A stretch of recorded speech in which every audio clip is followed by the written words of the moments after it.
Greetings, YouTube. This is the Garage Autonomist.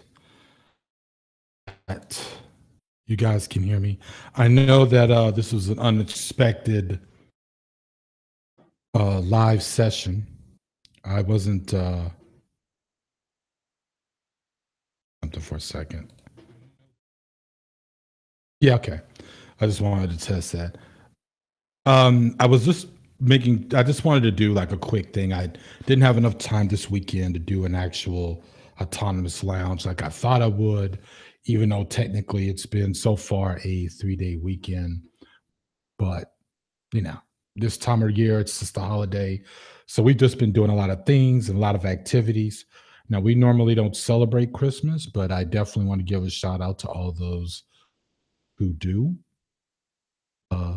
As our usual tradition on Christmas Eve, we like to go down to Chinatown to Namwa and have dinner there. Which, if you've never been to New York City and you want to visit, I would strongly suggest you check out Namwa. That's, I think it's Nomwah. It's one of the oldest restaurants, Chinese restaurants in Chinatown. And, you know, you can order like different little dishes. So it's not like your typical traditional dish type of place where you just order one big dish or the family style or anything like that. Instead, you could just order little things. And depending on how many people are sitting at the table, you get 3 helpings or 4 helpings or like whoever's sitting there. So if it's like 4 people, 5 people, 10 people, you know, you just order the one thing and then they give you 10 of those things. So it's like that. I'm not going to be covering anything specific. That's why I'm thinking this is probably going to be a bit of just a half-hour session. I know that if it's a hangout kind of thing, most people just don't like to do the playbacks that are going to go on for an hour or 2. I certainly don't do that, not unless there's something specific that I'm talking about or I have guests on. Let me just look at the chat room, just make sure I don't miss anyone. So one of the things that I wanted to talk about this week, if you haven't had a chance to do it yet, I'm going to put New Possibilities video earlier in the week where he covers the conflict or the argument, as some people are just calling it an argument, between Cornel West and Ta-Nehisi Coates. I hope, you know, it's so funny. I hope I'm pronouncing Ta-Nehisi's first name correctly. You think that I would know how to pronounce it correctly since I think his youngest kid used to go to the school where my youngest kid, although at the time that, you know, that child was on his way out of the school. They went to the same school basically, but they were not in the same class. My youngest daughter at the time had just started that school before he took off. His family took off, or maybe even New York. I can't remember if he moved or not. But anyway, that's what happened. Sorry for the cheap ass name dropping. But anyway, Ta-Nehisi Coates and Cornel West had a back and forth before Ta-Nehisi himself went on ahead and left Twitter. But yeah, they had like a bit of a Twitter debate back and forth. It was all based on Cornel West's review. Most people would just call it a takedown, or it was just a regular a diss essay or diss piece aimed at Ta-Nehisi Coates. Ta-Nehisi Coates' book, which is titled "We Were 8 Years in Power," talks about Barack Obama's presidency, and he talks about white supremacy. And just to break it down a little bit, Cornel West's take on it was that, one, Ta-Nehisi Coates is a neoliberal, and he's praising a president who was nothing more than a neoliberal. In other words, as long as you had a president who presided over 563 drone strikes, who also presided over the assassination of U.S. citizens, regardless of what their membership may have been. In the case of Anwar al-Awlaki, sorry if I'm not pronouncing his name correctly, who was in fact a ISIS member, or was he Taliban? I forgot. Doesn't matter. He's dead. And the 26,171 bombs dropped on 5 Muslim majority countries in 2016, and the 550 Palestinian children killed in U.S. supported planes in 51 days. Now, we all know these things about Obama. I certainly do. I knew that his presidency was going to go the direction of George, did I say George? Bill Clinton or any other liberal president. I didn't think that there was anything extraordinary about anything that he was going to do. And that was in 2008. But here's the thing. So in other words, it's very obvious that my viewpoint is not that much different from Cornel West's. The point, what the issue, however, is one has to wonder is why did he bother with this critique of Ta-Nehisi Coates' book when now Obama is has been out of the White House for now for a year. Well, not for almost a year now. That's really more like it. And you would think that someone like Cornel West and anyone else who considers themselves a leftist or a member of the Black radical tradition would, in fact, we'll be working a little bit more on what we're dealing with right now under Trump. Now, see, and that's my criticism of Cornel West's criticism of Ta-Nehisi Coates. In other words, expect a neoliberal fanboy to worship a neoliberal president. Just expect it. Okay. The only piece of history that was done here was that we voted for a Black president, or people, other people did. And let's face it, Cornel West was one of Obama's earlier supporters. Wonderful. I got a thumbs down already. I don't give a shit, dude. Seriously. If you have no time on your hand other than matter of fact, if you feel like down thumbing me, why don't you just join in the chat? There's only one person who can't come in here, and that's it. Anyway, going back to what I was saying. So that's the only thing about it is my overall criticism of him is why now with this criticism just because the book came out? It seems like to me you would have better things to do and better things to concentrate on. There should be no surprises about what Ta-Nehisi Coates thinks of Obama. None whatsoever. This to me is just typical, and my last thing I have to say on it really ultimately is that it's just typical posturing that comes from a lot of leftists in general, and I'm including myself in this. We can't wait to tell a liberal how wrong they are about something, or that water is wet, or that air is invisible. We pull this shit all the time on people, and it's only to make us look good and or to further aggrandize our own positioning. And I feel that's how I feel about Cornel West here. I don't think that Ta-Nehisi Coates' viewpoint was any more dangerous than anyone else. I mean, almost every weekend, every time Saturday Night Live airs, it's yet another episode of them wishing that Obama would come back.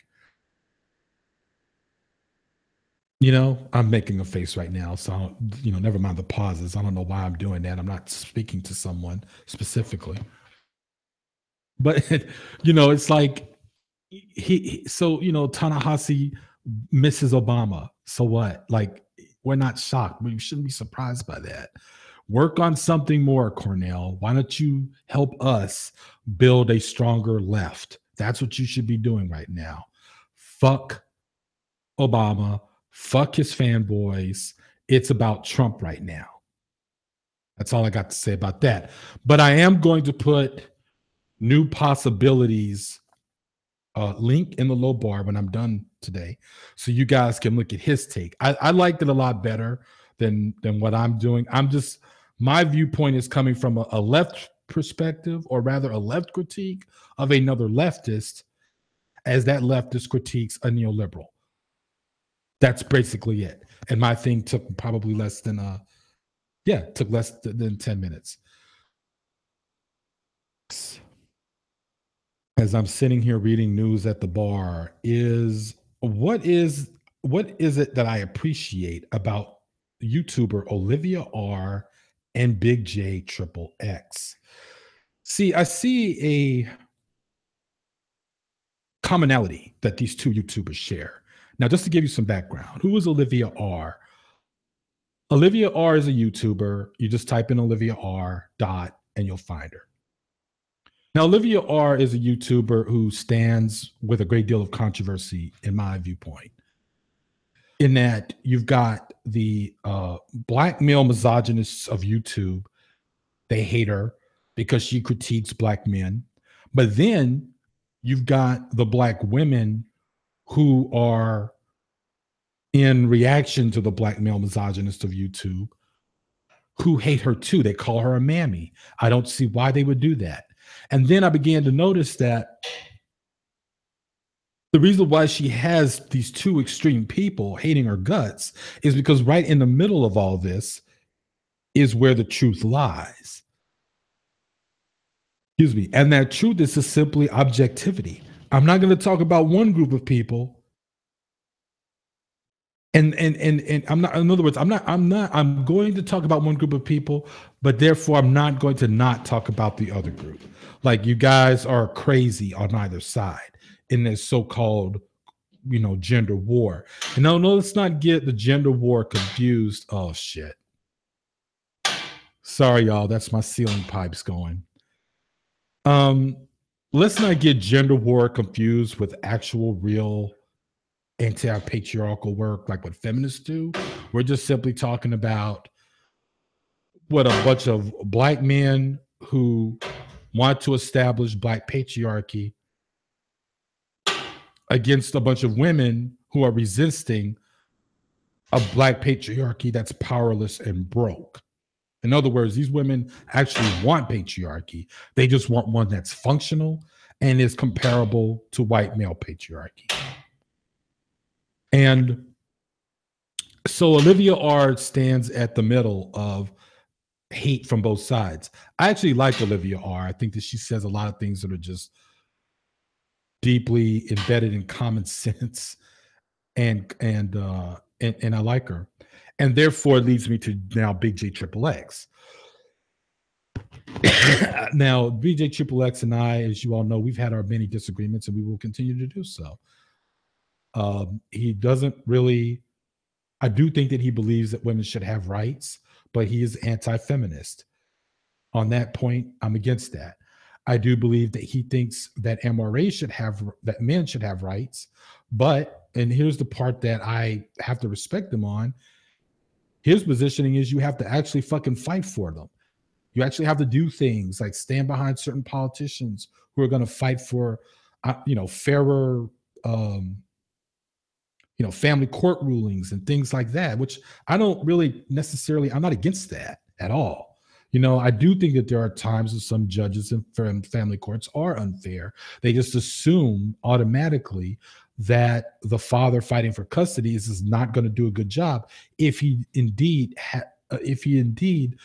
has a history that shows that he wasn't a bad father, and there's this assumption that he would be. And so therefore they just automatically go with full custody. And I think most judges do this because day in, day out, they get so many other cases coming in where the father, when the family was intact, wasn't doing jack shit and the mother was doing everything.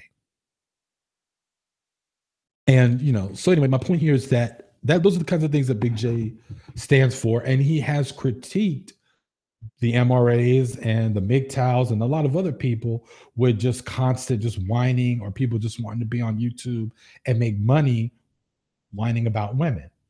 So on that level, on that point, I support Big J and I respect him. And so from that, you see that he takes a lot of shit from a lot of these MRA types and all these MGTOW dudes and the he bitch hornet's nest of black women haters. All of these guys, they just come there. They basically come to his channel. They just troll him, and then they move on. It's kind of like what happens with Olivia R. So I think that if you wanted to really try to understand, or if you're into that sort of thing, just black gender politics, right?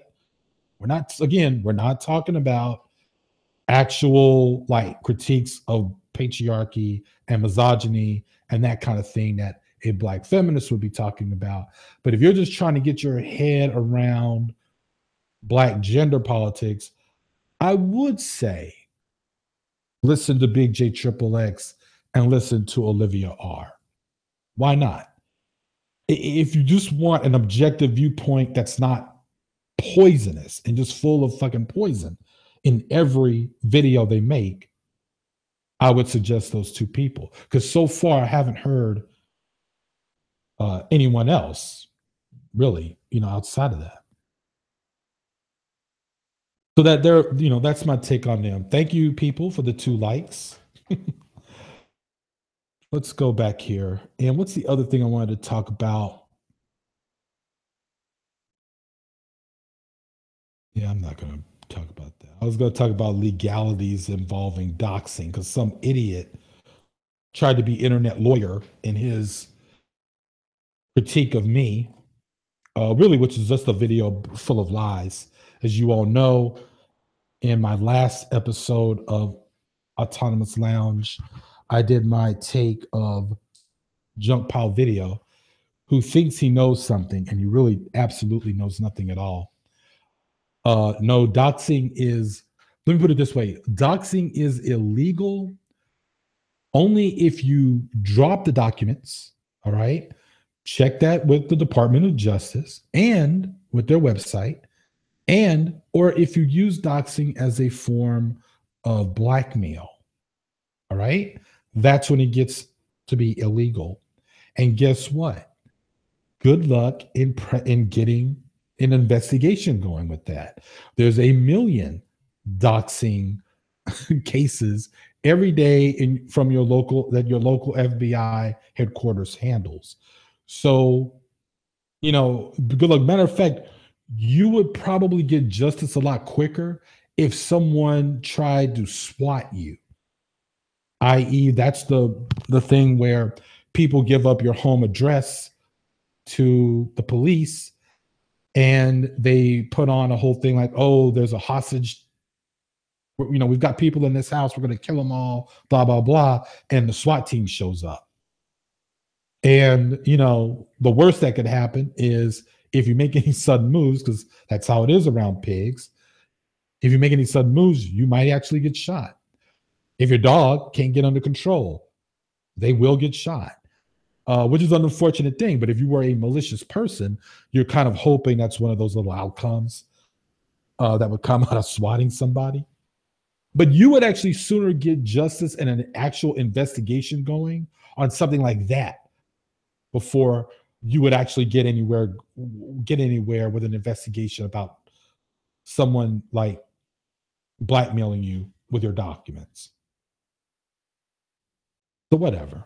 Fuck that guy. He absolutely knows nothing else.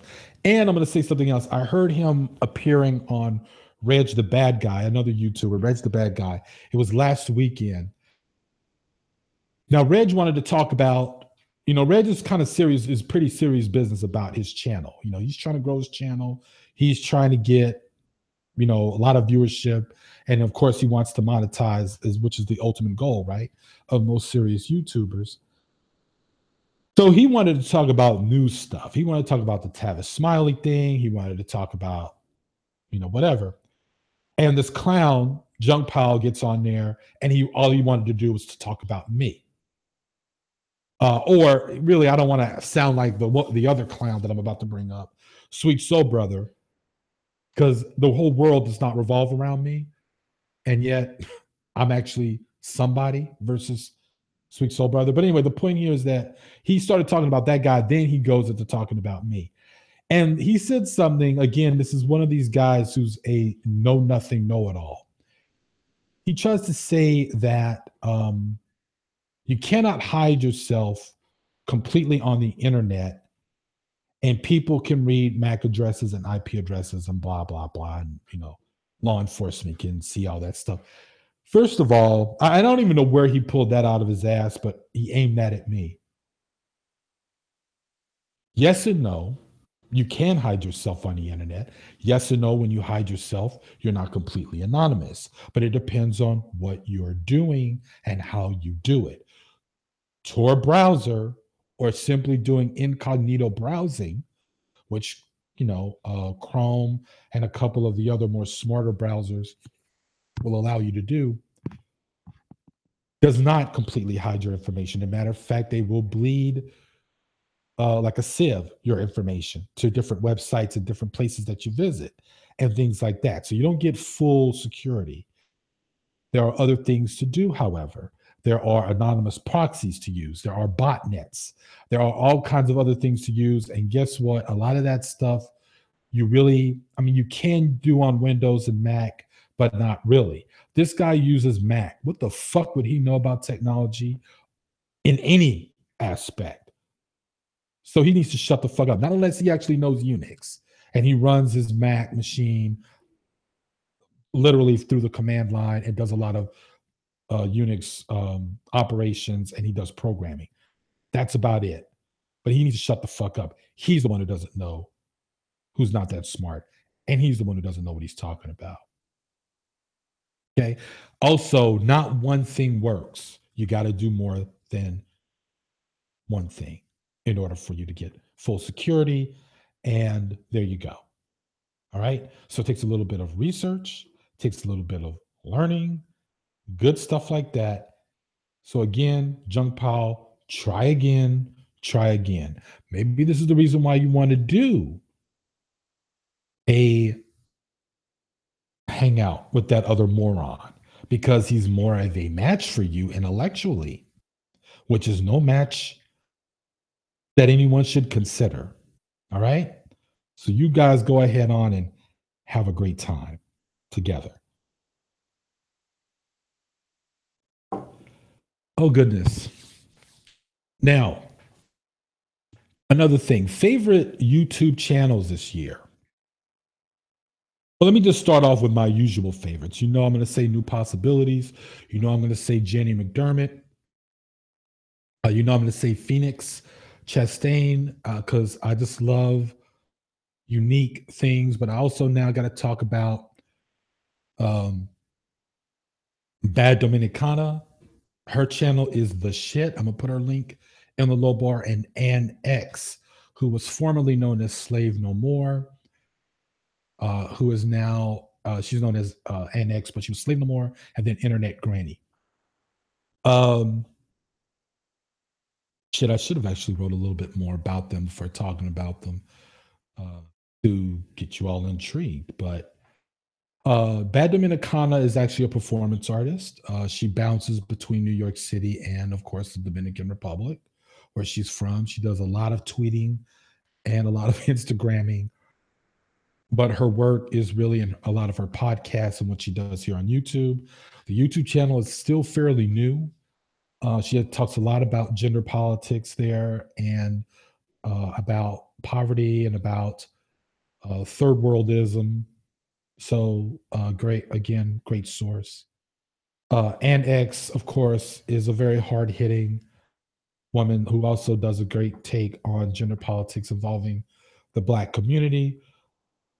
This is a woman whose history and her past, I believe she was actually at some point a grassroots activist because she talks like one. I know people who've actually been in the struggle when I hear them versus like your usual just, pro-Black ideologues, people who've never done jack shit. All they do is run in their fucking mouths like, what's her name? China Fox. Who ain't shit. But Ann X sounds like the real deal, Holyfield. And It's one of the reasons why I think when I hear the certain kind of talk that some people do, I did offer, I think, at one point to interview her, but the way I want to do this is I want to interview new possibilities first. It's been almost a year since he's had me on his show. I have not had him here, which is usually the consideration that you have to do when someone invites you to their channel. It's just that when again, based on the way New Possibility talks, I know that or at least I suspect that he has been also a grassroots organizer. So this would not just be just some penny bullshit interview. Okay. So I need to prepare. I need to work a little bit more before I have him on because, he would be considered a special guest. And X would also, because like, again, I said, I have a ear and a nose for these things. I think that she's, she's probably been in the struggle, like actually been in it uh, as an organizer, as a community organizer. So, again, she's someone who I want to have on.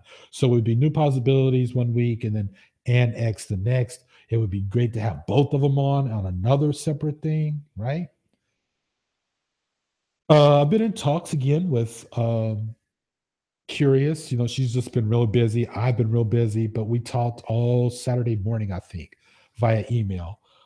And it was good touching base with her again. It was great, actually. So I need to have her on another hangout. So I need to start the Thursday night hangouts is what I really need to do is to start those up again. All right, so we're down to another 3 minutes. Like I said, I wanted to go out and do some things before everything begins to close. Uh, the wife and the kids are over at my sister-in-law's. They do Christmas Day stuff because my sister-in-law's partner is Christian still. So they do Christmas over there. I don't do Christmas, of course. In our house, we don't. They're not Christians here.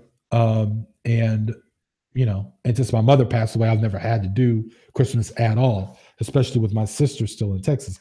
And that reminds me, yeah. Then tomorrow, the reason why you guys aren't going to hear me for the rest of this week is I'm actually off for the rest of this week is because my little twin, my middle niece from Houston, is coming to visit us here in New York. So she's coming tomorrow. I'm really excited about that. So she's going to be out here. So yeah, that's pretty much my holiday week and how it's shaping up. I hope you all are having a good time. I've been watching the Rocket X flight that took place. All you lucky Californians, excuse me, all you lucky Californians got to see that thing and take pictures and videotape that flight. I think it's proposed by Iridium, if I'm not mistaken. I still haven't had a chance to read up on that.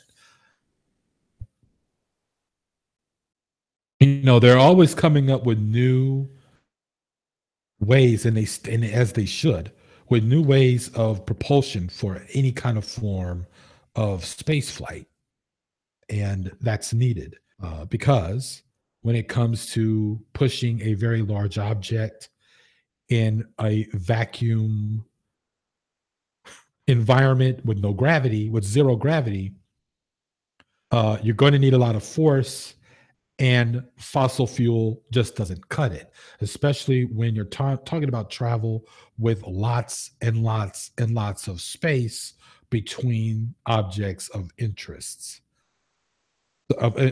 So, if we're not constantly looking at different ways of flight off of Earth, like outside of Earth, then we'll never get to the point of traveling, space. And that shit is important because exploration does mean more resources. It means more space. I mean, places for us to go. And, me being a huge astronomy freak that I am, I'm always thinking about stuff like that. So, all right, y'all, it is now 1:15. I think I'm going to go ahead and cut this quick. I hope you all enjoyed this little talk.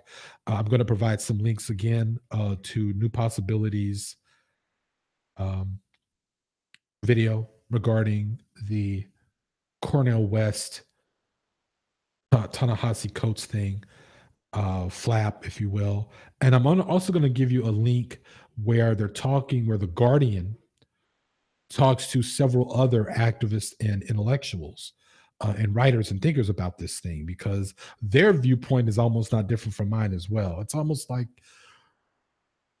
you guys are having this argument and there's a bigger issue right now. What the fuck are you doing? But for the most part, Cornel did start the shit. So whatever. All right, y'all. Peace. This is the Garage Autonomist, and happy New Year.